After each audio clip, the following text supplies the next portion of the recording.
Welcome back, everyone.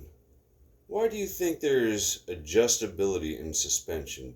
Does anybody have any idea? I mean, just this is kind of a poor man's grade RC car, but yet it has adjustable suspension, right? We got four different mounting locations right there, plus two more on the other side, and the same on the rear. Why do you think that would be? That's so you can use the same spring, same shock oil, and get different results by simply moving the location of the upper part, right? The more you move the spring in the upright position, the less mechanical leverage you have against the spring. Therefore, the spring becomes technically stiffer, although really nothing's changed with the spring. So the suspension effectively becomes stiffer overall. We got adjustability here, even though we got adjustable camber links, right? So there's total tunability depending on your track surfaces.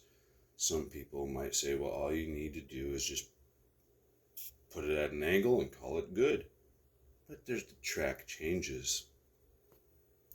You can also get a heavier spring, a lighter spring, and change the shock oil. All for what? All for tunability for track conditions. Even on the front side, we have adjustable camber, even though we have adjustable camber on the links. So we got a lot of adjustability. Now these two vehicles are technically the same vehicle. I know it looks totally different, but I modeled the chassis. In fact, I copied it directly off this one. This is a factory chassis. This is my custom made chassis.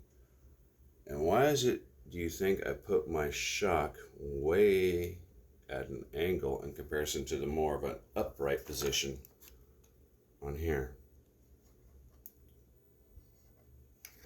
Well, the upright position, even though these are very soft springs, so it's not really a good comparison, but look at the amount of suspension travel, right?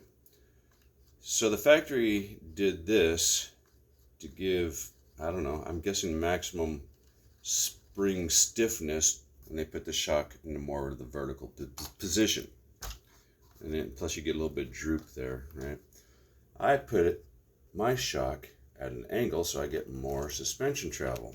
See? Much more suspension travel. Even though these are solid axle, this one happens to be a metal solid axle. This one's a plastic solid axle. There's a better look at the shocks, right? Some people say you need a lot of complicated math for that. No, there's no complicated math. It's totally adjustable. You put it where you want, you adjust it where you want, and you don't have to change the spring.